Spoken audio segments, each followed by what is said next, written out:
Hello people, welcome to my channel. मैं हूँ आपकी होस्ट दोस्त Nisha and today we will discuss about divorce and it is very sensitive and serious topic when we talk about divorce, and I think it's really important to discuss about this thing because nowadays divorce is very common। और क्योंकि क्या होता है ना कि जब हम एक रिलेशनशिप में एंट्री लेते हैं तो वी नॉर्मली डोंट एक्सपेक्ट कि हमारी लाइफ में कभी एक ऐसा फेज़ भी आएगा कि हमारा relationship won't work out and we look for the other options like divorce. तो उसके पीछे रीजंस क्या हैं, स्पेशली नाउ अ डेज ये बहुत कॉमन हो गया डिवोर्स लेना। And in this video I'll discuss with you the reasons behind the divorce. So let's start the video. The first reason I think when it comes to divorce is lack of appreciation। जी हाँ, appreciation किसको पसंद नहीं होता, किसको अपनी तारीफ पसंद नहीं होता। in and everyone expect this thing especially when you are in relationship। जब आप किसी की केयर करते हैं, you love someone, you put effort in your relationship, then you expect something from your partner which is appreciation। तो ये जो appreciation है वो बहुत ज़रूरी होता है आपके रिलेशनशिप में, क्योंकि जो भी आपका पार्टनर करता है आपके लिए वो कहीं ना कहीं वो आपसे प्यार करता है, आपकी केयर करता है और वो ये चीज़ एक्सपेक्ट भी करता है कि मेरा पार्टनर वो चीज़ नोटिस करे और मेरे को उस चीज़ के लिए पैम्पर करे। और जब पार्टनर जो है या आपका स्पाउस जो है वो आपको अप्रिशिएट नहीं करता या आपके एफर्ट्स को नोटिस नहीं करता, यू फील इग्नोरेंट। आपको ये लगता है कि मेरे को वो जो है रिस्पेक्ट नहीं मिल रही या मेरे को इग्नोर किया जा रहा है, मेरे एफर्ट्स को, मेरे को बिल्कुल भी अप्रिसिएशन नहीं मिलता। तो कहीं ना कहीं बंदा डिसअपॉइंट होता है, उसको लगता है कि what's a point two put that much of effort in particular relationship जब मेरा पार्टनर उस चीज़ को कंसीडर ही नहीं करता। सो जस्ट मेक श्योर कि आप उस अपने पार्टनर को थोड़ा सा पैम्पर करें, उसकी ब्यूटी को, उसकी बॉडी को अप्रिशिएट करें।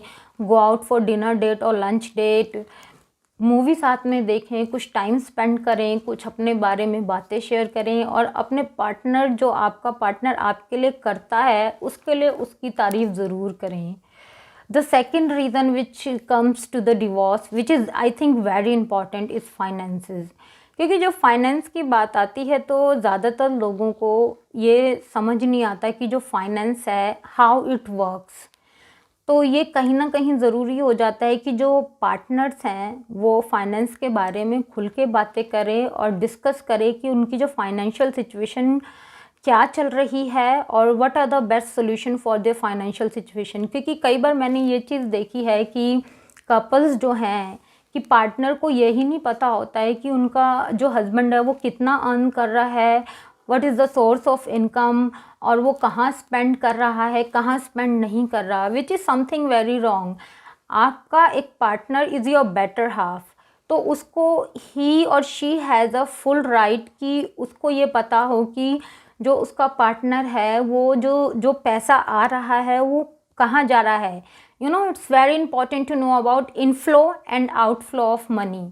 क्योंकि ये कहीं ना कहीं जो फाइनेंस की बात आती है तो हर कोई जो है फाइनेंशियल सिक्योरिटी ज़रूर चाहता है, बट बात ये आती है कि हर कोई जो है वो सेविंग्स नहीं कर पाता है, या ये कह लीजिए कि उसको जो है एक्सपेंसेस की या शॉपिंग करने की या पैसा स्पेंड करने की एक एडिक्शन होती है या आदत होती है, या वो उसको ये पता भी नहीं होता कि जो फाइनेंशियल सिचुएशन चल रही है हमारी उस चीज़ को कैसे सॉर्ट आउट किया जाए।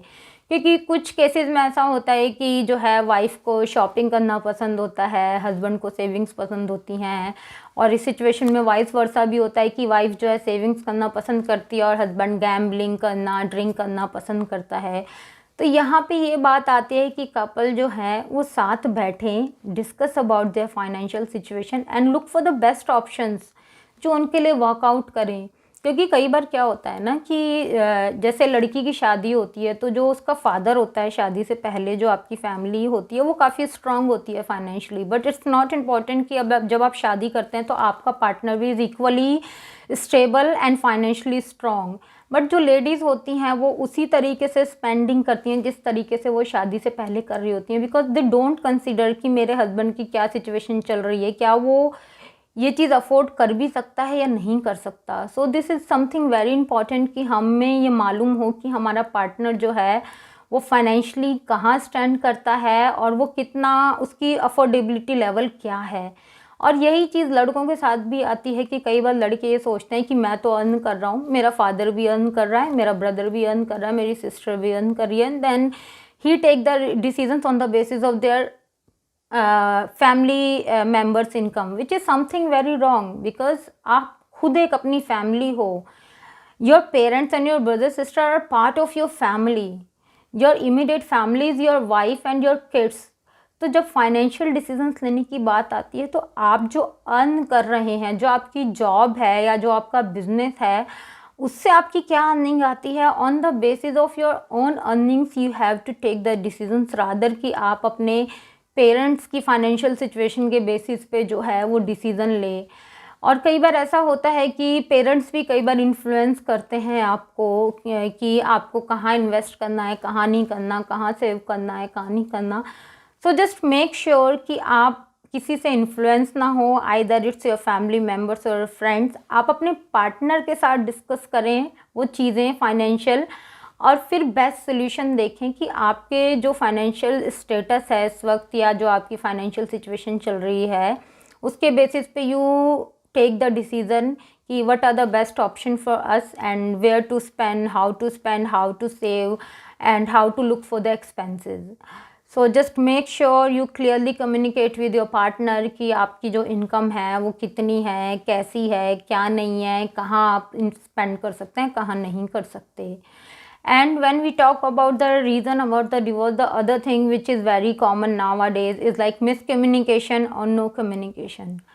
So this is something very wrong when we don't communicate with our partner.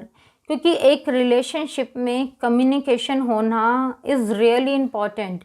क्योंकि अगर आप कम्युनिकेट ही नहीं करेंगे, अगर आप अपने पार्टनर को जाके अपनी नीड्स नहीं बताएंगे या आप जो उससे एक्सपेक्ट करते हैं वो नहीं बताएंगे, तो आप अपने रिलेशनशिप को सेकंड स्टेज पे कैसे लेके जा पाएंगे। मैंने बहुत कपल्स ऐसे देखे हैं जैसे कि हस्बैंड जो है ऑफिस से आता है, उसको ये नहीं पता होता कि उसकी वाइफ कहाँ है, क्या कर रही है, या पूरा दिन उसने क्या किया, या वो बच्चों के साथ क्या किया, उसने बच्चों ने क्या किया, उसको कोई केयर नहीं होता। वो ऑफिस से आता है, अपने रूम में जाता है, चेंज करता है, डिनर करता है एंड सोने चला जाता है। इसी तरीके से कुछ लेडीज़ भी ऐसी होती हैं कि उनके हस्बैंड काम से आते हैं या ऑफिस से आते हैं तो अपना काउच पे बैठ के वो टीवी में बिज़ी होती हैं या फ़ोन पे बिज़ी होती हैं या दूसरे फैमिली मेम्बर्स के साथ बिज़ी होती हैं। उनको ये नहीं पता होता कि उनके हस्बैंड का जो ऑफिस में जो काम है वो कैसा चल रहा है, वो स्ट्रेस्ड आउट है या नहीं है, या उसको बात करने की ज़रूरत है। तो ये जो एटीट्यूड है या ये कह लीजिए जो हम अपने रिलेशनशिप में करते हैं वो कहीं ना कहीं हमारे रिलेशनशिप में एक बहुत बड़ा होल बना देता है, और वो इतना गहरा होता जाता है कि उसको फिल करने के लिए हमें कोई सोल्यूशन नहीं मिलता, क्योंकि हम कम्युनिकेट ही नहीं करते। क्योंकि अगर आप कम्युनिकेट ही नहीं करेंगे, आपको ये ही नहीं पता कि आपका पार्टनर जो है वो कहाँ आ रहा है, कहाँ जा रहा है, क्या कर रहा है, क्या नहीं कर रहा, किससे मिलता है, किससे फ़ोन पे बात करता है, कब क्या करता है, अगर आपको वो आइडिया ही नहीं है तो वो रिलेशनशिप का बेस ही नहीं है। कोई भी रिलेशनशिप हो वो कम्युनिकेशन के बिना इनकम्प्लीट होता है। सो जस्ट मेक श्योर कि आप कम्युनिकेट करें अपने पार्टनर से, क्लियरली उसको अपनी नीड्स के बारे में बताएं, क्या आप उससे उम्मीद रखते हैं, कितना आप उससे प्यार करते हैं, कितना आप केयर करते हैं, कितना आप उसके साथ खुश हैं, वो आप प्रॉपरली कम्युनिकेट करें और उसको रेगुलरली ये याद दिलाते रहें या ये कह लीजिए शेयर करते रहें कि how much you love your partner. And I think the most common reason when it comes to divorce is comparison and expectations. Yes, this is also something very bad when we talk about relationship. क्योंकि क्या होता है ना, couples क्या करते हैं, अगर आप लड़कों की बात करो तो वो अपनी वाइफ को जो है ना अपनी मदर से कंपेयर करते हैं, अपने ब्रदर की वाइफ से कंपेयर करते हैं, अपनी सिस्टर से कंपेयर करते हैं, और वो ये भूल जाते हैं कि आपका जो पार्टनर है वो उसका नेचर अलग है, उसकी पर्सनालिटी अलग है, बट वो एक्सपेक्ट करते हैं कि जो मेरे ब्रदर की वाइफ है या जो मेरी मदर है या मेरी सिस्टर, मेरी वाइफ भी वैसा ही परफॉर्म करे या उसी तरीके से केयर करे मेरे बच्चों की, या उसी तरीके से मेरी केयर करे जैसे मेरी मदर या सिस्टर या मेरी जो ब्रदर की वाइफ है वो करती है। इसी तरीके से जो लड़कियां होती हैं वो भी अपने फादर से अपने हस्बैंड का कंपेयर करती हैं, अपने ब्रदर का कंपेयर करती हैं अपने पार्टनर से, अपने जो सिस्टर के हस्बैंड होते हैं उनसे कंपेयर करती हैं, और जाके एक्सपेक्ट करती हैं कि जो उनके जो ब्रदर फादर या ब्रदर इन लॉ है वही आपका हस्बैंड आपके साथ करे जैसा वो करते हैं behave. This is something very wrong. You can't compare and you can't expect कि आपका पार्टनर भी वैसा ही हो जैसा आपने एक्सपेक्ट किया है, क्योंकि जब आप किसी से कंपेयर करते हैं, अगर आप अपनी सिस्टर को, अपनी मदर को, या अपने फादर को, अपने ब्रदर को, सिस्टर्स हस्बैंड, ब्रदर्स वाइफ जब कंपेयर करते हैं, वो as a person might be good for you, but you are not sure कि एज अ पार्टनर वो आपके एज अ पार्टनर वो कितनी अच्छी वाइफ है। क्योंकि if my mother is good for me doesn't mean she is really good for my father और she is a really good wife. If my sister is good for me doesn't mean कि she is really good as a wife, और if my brother is good for me he is also a good husband. So we have to make sure कि हम comparison ना करें, and then we don't expect कि भैया जो मेरे father, मेरा ब्रदर या सिस्टर या मदर कर रही है वही एग्जैक्टली मेरा पार्टनर मेरे साथ करे।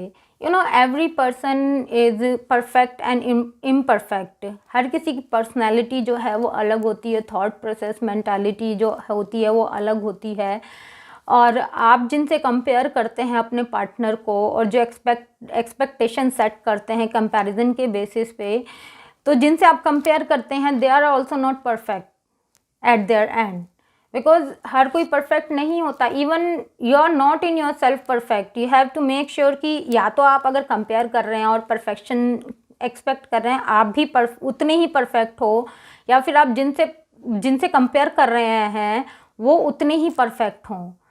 तो ये जो कंपैरिजन है, एक्सपेक्टेशन है, इज़ समथिंग वेरी रॉन्ग। आपको ये देखना है कि आपका पार्टनर आपके लिए कितना केयरिंग है, आपके लिए कितना अच्छा है, आपको कितना प्यार करता है। Then on the basis of your जो है, आप जो देखते हैं उसकी पर्सनालिटी को, take the decision on the basis of your partners personality. अपनी फैमिली की पर्सनालिटी के बेसिस पे आप डिसीज़न ना लें। अगर आप अगर आप डिवोर्स का कंसिडर कर रहे हैं या कर चुके हैं, जस्ट मेक श्योर कि आपने बहुत सोच समझ के डिसीज़न लिया हो और आपने कोई जल्दबाजी में डिसीज़न ना लिया हो, क्योंकि डिवोर्स जो है एक बहुत बड़ा डिसीज़न होता है, और शायद जब आप डिवोर्स लेते हैं तो आप एक रिग्रेट के साथ या गिल्ट कॉन्शियस के साथ उस रिलेशनशिप से नहीं निकलना चाहते। क्योंकि कई बार ऐसा होता है कि बंदे डिवोर्स ले लेते हैं बट बाद में उनको रिग्रेट होता है कि उन्होंने शायद लाइफ में ये बहुत गलत डिसीज़न लिया है।